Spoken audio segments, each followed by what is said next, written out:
우리 다 같이 한 목소리로, 짧기 때문에 한 목소리로 다 같이 읽으면 좋겠습니다. 시작. 예레미야가 아직 시위대 뜰에 갇혀 있을 때 여호와의 말씀이 그에게 두 번째로 임하니라. 이르시되 이를 행하시는 여호와, 그것을 만들며 성취하시는 여호와, 그의 이름을 여호와라 하는 이가 이와 같이 너는 내게 부르짖으라. 내가 내게 응답하겠고 내가 알지 못하는 크고 은밀한 일을 내게 보이리라. 아멘.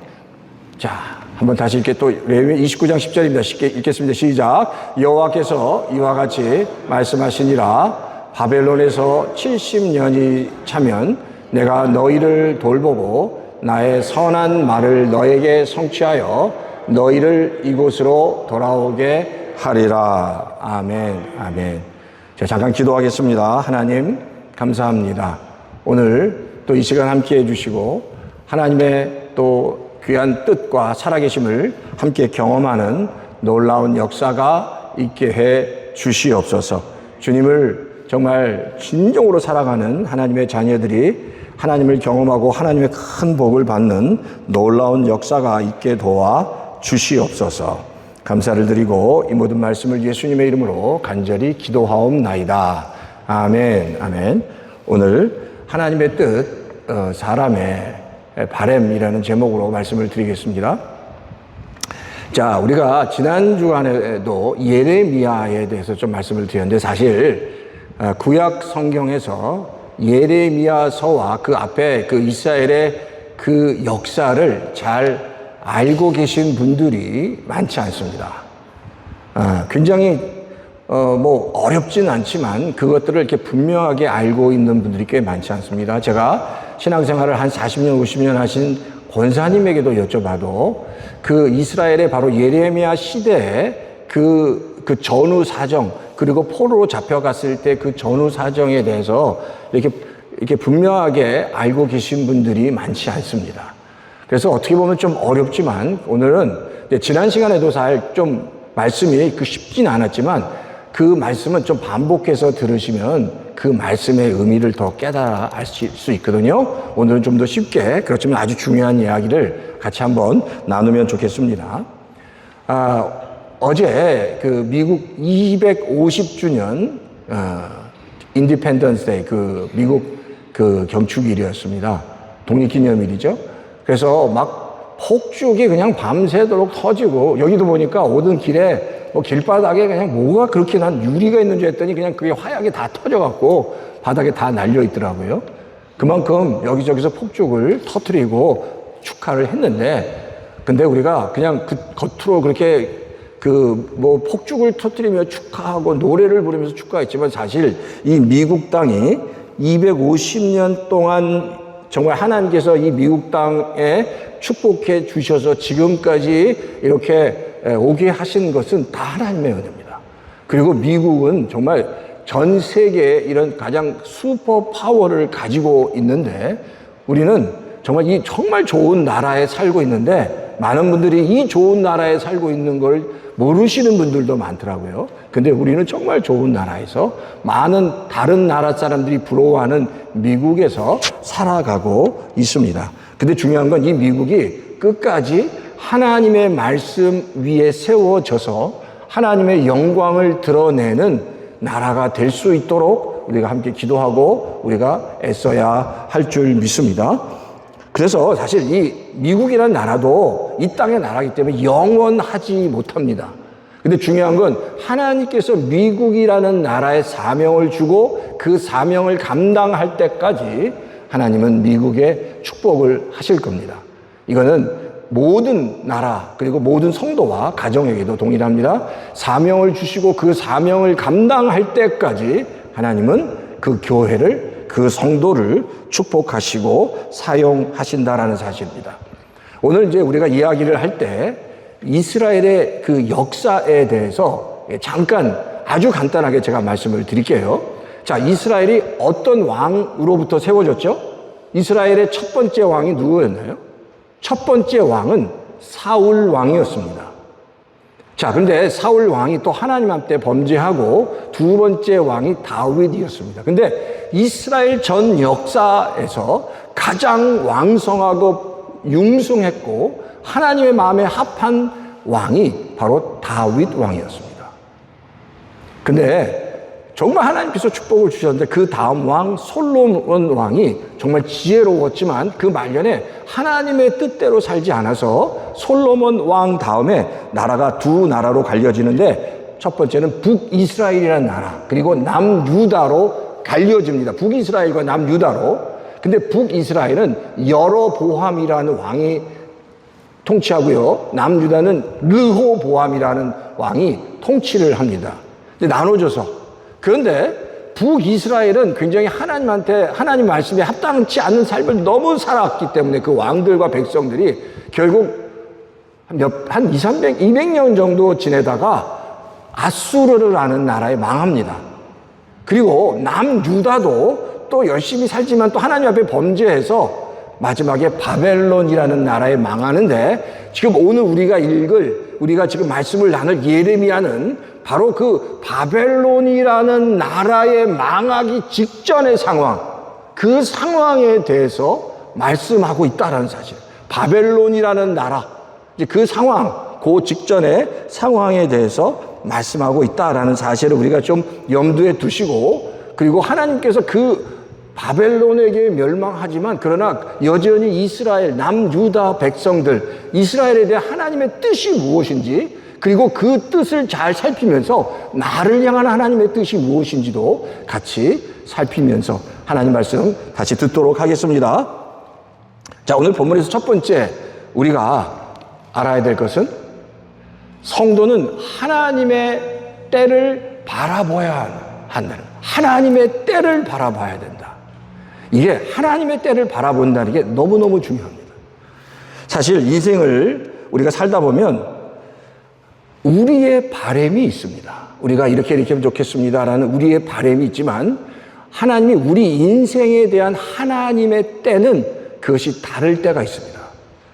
우리가 바랄 때, 우리의 바람이 하나님의 때와 맞아지면 얼마나 감사하겠어요? 우리가 이러이러한 바람이 있는데 하나님의 때에 그걸 응답해 주시면 너무 감사하겠지만 하나님의 때가 있고 우리의 바람이 그 맞지 않을 때 우리는 하나님의 때를 믿음으로 기다려야 한다라는 사실입니다. 그게 중요한 거예요. 그래서 오늘 자 보세요. 예레미야 33장 3절 말씀은 하나님이 예레미야를 통해서 이스라엘 백성들에게 말씀하시는 내용입니다. 한번 다 같이 한번 큰 소리 읽어볼까요? 시작. 너는 내게 부르짖으라. 내가 내게 응답하겠고 내가 알지 못하는 크고 비밀한 일을 내게 보이리라 라고 말씀합니다. 너는 내게 부르짖으라. 그리고 내가 응답하겠다고 말씀하십니다. 그리고 내가 알지 못하는 크고 은밀한 비밀한 것을 보이겠다 말씀하십니다. 근데 사실 이 예레미야를 통해서 하나님께서 늘 하시는 말씀이 뭐냐면 29장 10절입니다. 이것도 한번 같이 읽어볼까요? 시작. 여호와께서 이와 같이 말씀하시니라. 바벨론에서 70년이 차면 내가 너희를 돌보고 나의 선한 말을 너에게 성취하여 너희를 이곳으로 돌아오게 하리라 말씀하십니다. 자, 이 말씀은 이스라엘 백성들에게 너희가 바벨론에서 70년 동안 지내게 될 것이다 라고 말씀합니다. 그런데 지금 이게 하나님께서 같이 말씀하시는 겁니다. 33장을 보면 내가 부르짖으면 내가 응답하겠다고 말씀하시고 그리고 크고 아주 비밀한 것을 보여주겠다고 말씀하시는데 부르짖으면 응답하시겠대요. 근데 예레미야 29장 10절에는 너희가 부르짖어 기도해라. 그런데 너희들은 70년 동안 바벨론의 포로로 잡혀가게 될 것이고 70년 후에 다 돌아올 거야 라고 말씀하십니다. 아니, 부르짖으면 응답하겠다고 말씀하실 때는 언제고 70년 후에 바로 그 너희가 바라는 것이 다 이루어질 거야 라고 말씀하신다면 성도들이 굉장히 그 백성들이 난감할 수밖에 없다라는 겁니다. 근데 중요한 건 사실 이스라엘 백성에게는 70년이지만 다 우리에게도 70년이 되지는 않을 겁니다. 근데 항상 우리가 기도하며 바라는 것과 그 바람에 대해서 하나님께서 응답하실 때가 다를 때가 많이 있어요. 때때로 하나님의 응답과 하나님의 때를 위해서 우리가 믿음으로 견디며 기다려야 할 때가 있다는 겁니다. 그러니까 성도는 우리가 인생을 살아가면서 하나님이 우리를 향한 놀라운 축복의 때가 있을 텐데 그 때를 믿음으로 견디며 살아가야 된다는 겁니다.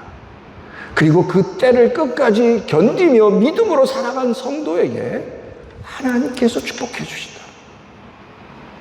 이걸 깨닫는 성도는 정말 큰 복이 있는 겁니다. 잘 아시죠? 아브라함이 그랬습니다. 하나님이 아브라함에게 창세기 15장에 보면 별들을 보여주시면서 너희 자손이 이와 같을 거라고 말씀하셨습니다. 근데 어떤 일이 벌어졌죠? 하나님이 아브라함을 부른 후에 아브라함은 25년 동안 아들 하나를 기다려요. 아들 하나를 얻었어요. 하나님이 말씀하셨지만 그 기간이 25년이었고 아브라함은 그 과정에서 자기 스스로 자녀를 얻기 위해서 하가를 첩으로 얻어서 여러 가지 별별 일을 다 했지만 하나님의 계획과 하나님의 뜻은 25년 후에 이루어졌다는 겁니다. 근데 결국 믿음 없는 행동을 아브라함이 하긴 했지만 결국 아브라함은 그 세월을 통해서 하나님을 알고 경험하면서 하나님의 큰 복을 받는 믿음의 조상이 됐다는 겁니다. 제가 다시 말씀드리지만 우리 인생에서 하나님의 응답이 25년이 될 수도 있고 더 짧아질 수도 있지만 중요한 건 내가 기도하고 바라는 것, 그러나 그때 그 응답에 대한 하나님의 때는 하나님의 계획 가운데 있습니다. 그를 믿음으로 끝까지 견디는 성도에게 하나님께서 놀랍게 역사하시고 축복해 주신다는 겁니다.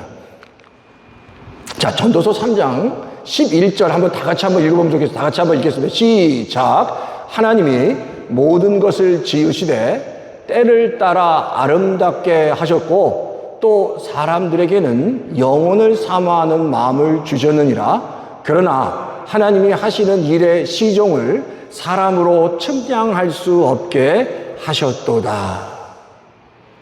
하나님의 하시는 일을 우리는 다 알지 못하지만 하나님의 때에 하나님이 그걸 아름답게 하실 겁니다.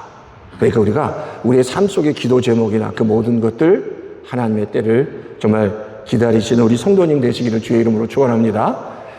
여러분 그 진주 조개가 조개 안에서 그 진주를 품을 때 이렇게 한답니다.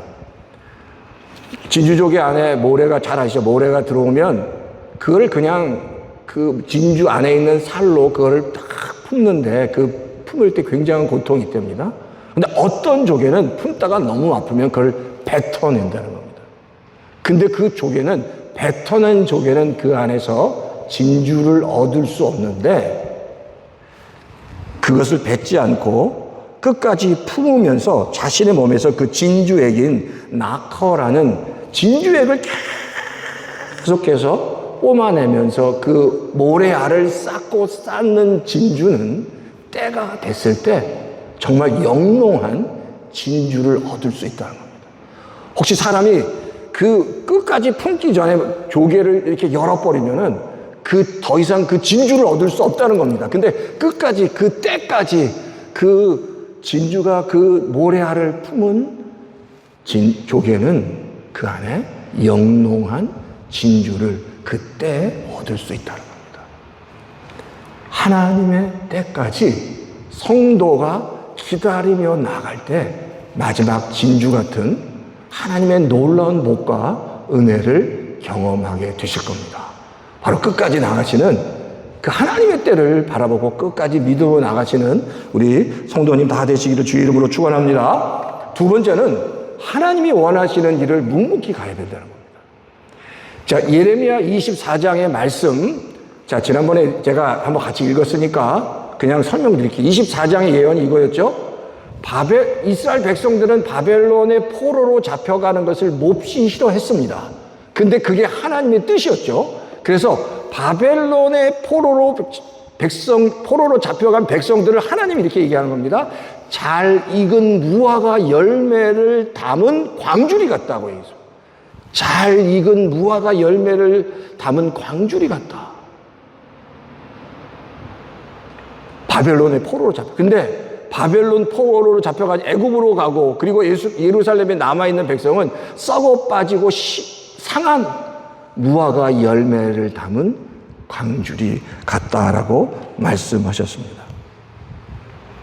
그러니까 때때로 우리가 가야 될 인생길이 내가 보기에는 정말 싫을 수도 있습니다. 이스라엘 백성이 지금 제가 말씀드렸죠. 바벨론으로 포로로 잡혀가는 걸 제일 싫어했는데 하나님은 그게 하나님의 뜻이었다라고 말씀할 때 그것이 너무너무 싫었습니다. 근데 그래도 하나님의 뜻에 순종한 백성들은 바벨론의 포로로 잡혀가서 여기서 말씀하신 것처럼 잘 익은 무화과 열매를 담은 광주리같이 하나님께서 그들을 축복해 주셨다라는 겁니다.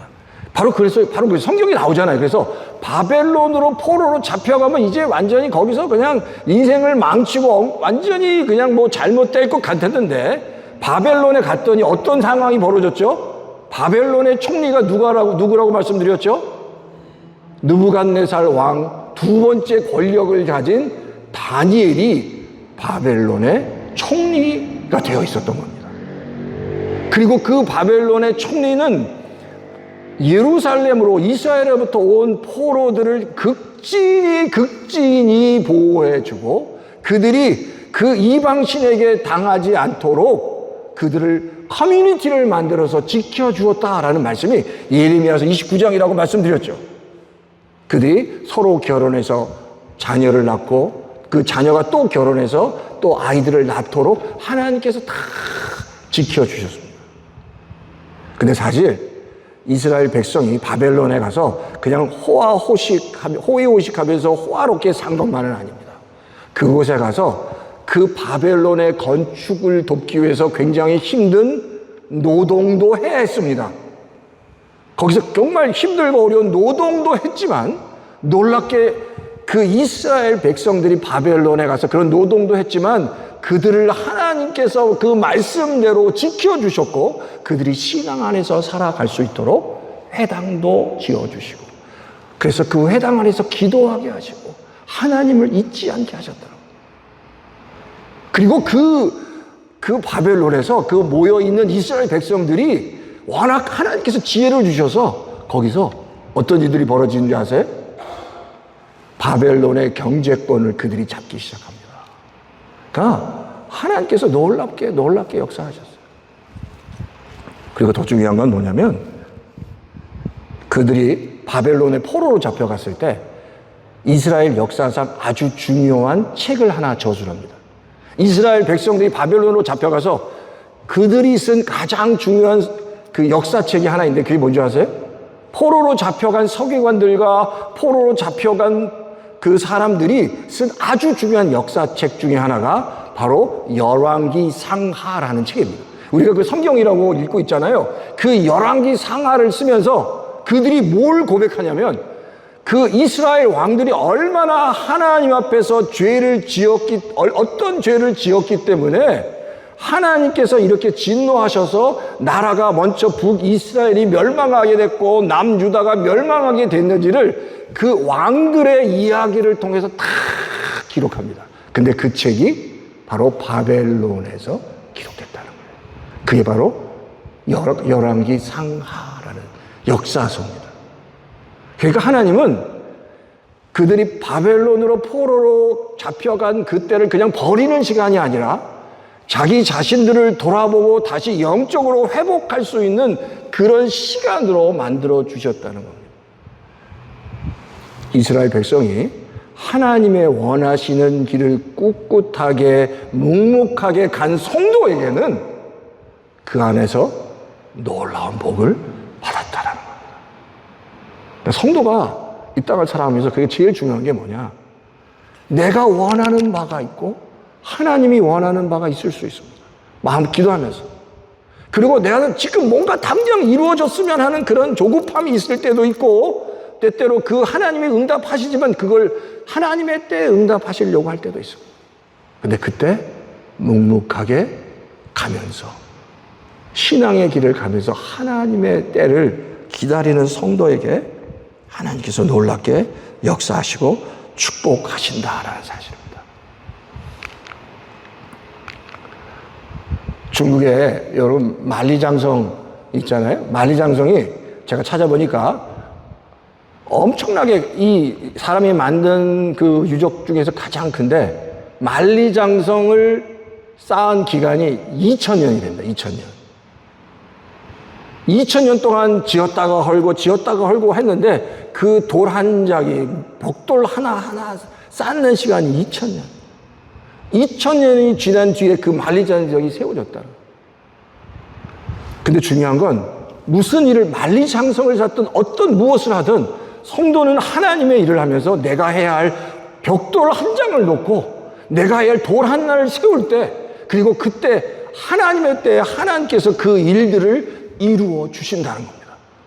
그러니까 바라기는 우리가 하나님이 나를 반드시 축복하실 거라는 확신을 갖고 그러나 그 하나님의 때가 아니라도 묵묵하게 하나님을 바라보고 믿음으로 나갈 때 하나님은 그 성도에게 그 교회에게 놀라운 하나님의 복을 허락해 주실 줄 믿습니다. 자, 하나님 여기 뒤에 이 말씀을 보면 자, 시편 23편 4절 말씀만 볼게요. 내가 사망의 음침한 골짜기로 다닐지라도 해를 두려워하지 않을 것은 주께서 나와 함께 하심이라. 주의 지팡이와 막대기가 나를 안위하시나이다. 이 다윗의 고백입니다. 사망의 음침한 골짜기를 다니면서 잘못하면 죽을 수도 있겠구나. 잘못하면 짐승이 나를 물어 죽일 수도 있겠구나.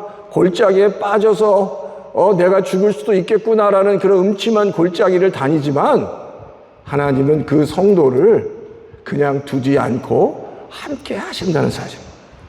우리가 그런 환경 속에 있을 때 야, 나 죽었다 끝났다 이제 어떡하냐라고 생각하지만 우리를 사랑하시는 하나님은 우리를 지키십니다. 우리를 바라보고 계십니다. 함께 하십니다. 그 믿음을 갖는 성도에게 하나님은 역사하시는 거예요. 믿으십니까? 하나님이 우리를 지켜보시고 인도하시는 걸 믿으십니까? 그 믿음을 갖고 나가면 하나님의 보호하심을 경험하게 된다는 겁니다. 그런 역사가 우리 임마누엘 한인양독의 모든 성도 가운데 있기를 주의 이름으로 축원합니다. 자, 세 번째는 하나님께서 결국 가장 선한 길로 인도하시고 하나님의 계획을 하나님이 이루신다는 거예요. 하나님이 가장 선한 길로 인도하신다. 그러니까 하나님이 인도하시는 그 길을 묵묵히 따라간 성도는 결국 가장 좋은 생명의 면류관을 얻는다. 그리고 하나님의 그 계획과 섭리를 발견하고 보게 된다는 겁니다. 오늘 자, 보세요. 예레미야서 29장 10절에 여호와께서 이와 같이 말씀하시니라. 바벨론에서 70년이 차면 내가 너희를 돌아보고 나의 선한 말을 너에게 성취하겠다라고 말씀하십니다.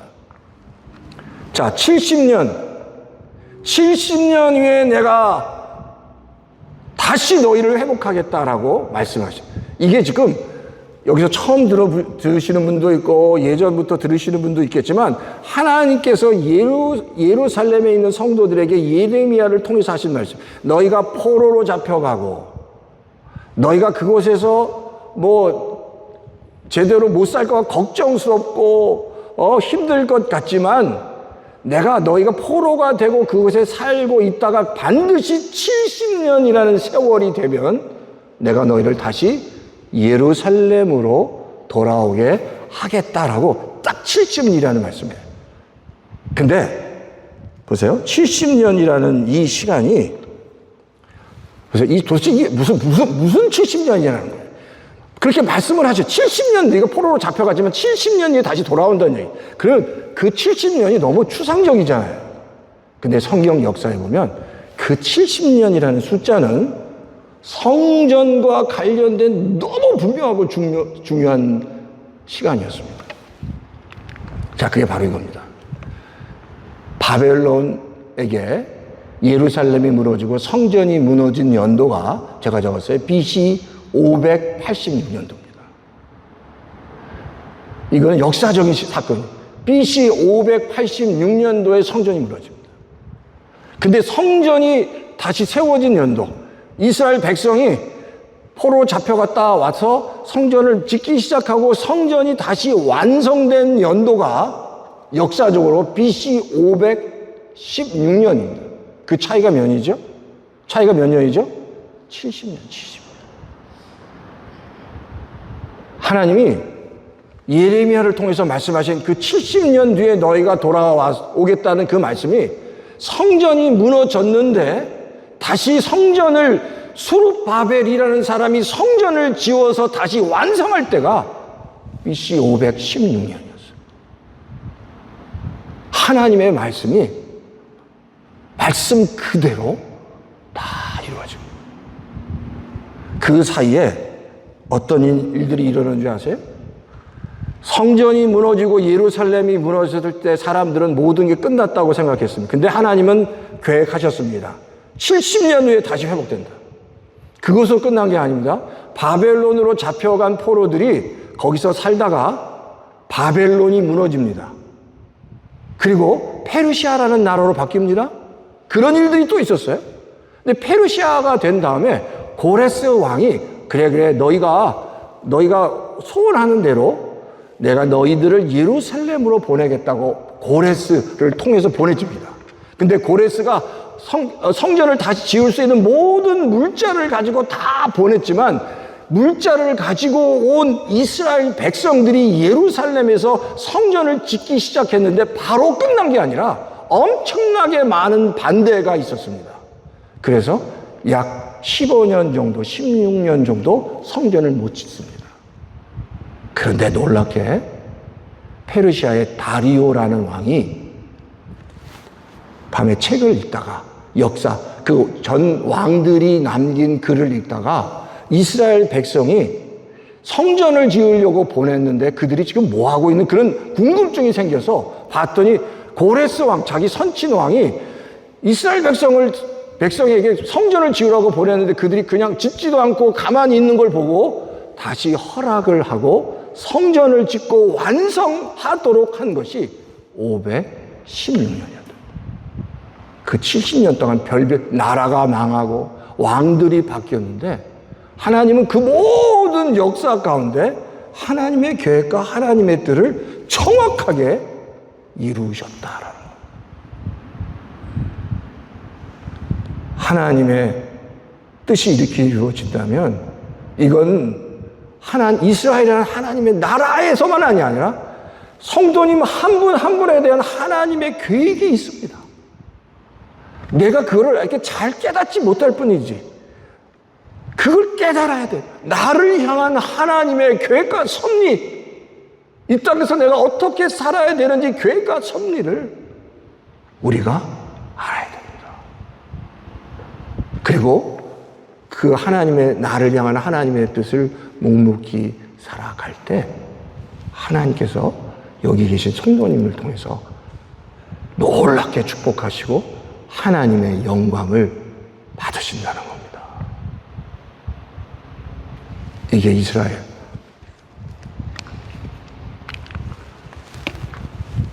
왕실에 납품하는 그 자수가 있다고 합니다. 왕실에 납품하면 가장 그 자수를 다 만드는데 수년이 걸리는데 놀랍게도 그 자수를 만들 때 그 자수의 뒷모습을 보면 흐트러진 실타래, 엮인 실타래, 그리고 도대체 무슨 그림인지 알 수 없는 막 여러 가지 점들이 가득 차 있다고. 그 자수의 뒷모습을 보면 이게 무슨 자수인지 무슨 작품인지 분간이 안 되고 어지럽고 이 쓰레기통에 버려야 되지 않나라는 생각이 든답니다. 근데 그 자수가 다 완성되고 그 자수의 앞면을 보는 순간에 가장 화려한 문양과 가장 화려한 그 그림들이 그 자수에 새겨진다는 거예요. 그 앞면을 보는 순간에 우리는 이 땅을 살아가면서 하나님의 뜻과 계획에 대해서 자수의 뒷면을 보는 것 같이 우리가 잘 알지 못하고 깨닫지 못한다는 겁니다. 근데 우리는 이게 뭐야? 하나님이 나를 사랑하시는 거야? 도대체 이게 왜 내 인생에서 이런 게 일어나야 돼? 그렇게 생각하지만 그 자수의 앞면을 보는 때 우리 인생을 향한 하나님의 정말 마스터 플랜을 우리가 깨닫게 될 때 우리는 감동하고 감사할 수밖에 없다는 겁니다. 근데 그 마스터 플랜을 봐야 된다는 얘기예요. 우리 인생을 향한 하나님의 뜻이 정말 놀랍습니다. 그걸 깨닫고 하나님 앞에 가야 돼요. 그걸 깨달아야 돼요. 야고보서, 욥기 23장 10절 한번 다 같이 한번 읽겠습니다. 다 같이 시작. 내가 가는 길을 그가 아시나니 그가 나를 단련하신 후에는 내가 순금같이 되어 나오리라. 아멘. 욥의 고백입니다. 내가 가는 길을 나는 잘 모르지만 하나님은 아십니다. 근데 그 길은 하나님이 우리를 단련시키는 길입니다. 그 길을 다 가면 모든 성도가 하나님 앞에서 순금같이 정금같이 변화된다는 겁니다. 내 생각대로 내 뜻대로, 근데 하나님 뜻과 상관없이 내 생각대로 내 뜻대로 가는 사람은 정금이 될 수 없습니다. 순금이 될 수 없습니다. 꼭 그 사람은 하나님께서 바벨론으로 가는 것이 내 뜻이라고 했는데 자기 뜻대로 애굽으로 가고 예루살렘에 남아서 상하고 냄새나는 벌레 먹은 무화과 열매를 담은 광주리 같이 되는 겁니다. 하나님의 뜻, 그리고 그 길을 가는 성도에게 하나님께서 축복해 주십니다. 우리 임마누엘 한인 장로교회 성도 여러분, 하나님이 나를 정말로 사랑하신다. 하나님이 나를 끔찍히 사랑한다. 내가 그걸 모르지만 하나님은 나를 정말 사랑한다. 그걸 믿어야 됩니다. 그리고 내가 항상 하나님의 말씀대로 순종할 때 나를 정말 기뻐하시고 내가 상상하는 그 이상의 놀라운 복을 주신다는 믿음을 갖고 나가는 성도에게 하나님께서 놀랍게 축복해 주실 줄 믿습니다. 자, 마지막 이제 말씀을 맺겠습니다. 자, 첫 번째, 우리 다 같이 한번 읽어볼까요? 시작. 하나님의 시간, 하나님의 때를 믿음으로 기다려야 합니다. 둘째, 하나님의 때가 이를 때까지 순종하는 마음으로 좁은 길, 고난의 길을 버티며 가야 합니다. 셋째, 그 후에 가장 선한 길을 이루시는 하나님의 놀라운 은혜와 계획을 경험하게 됩니다. 아멘.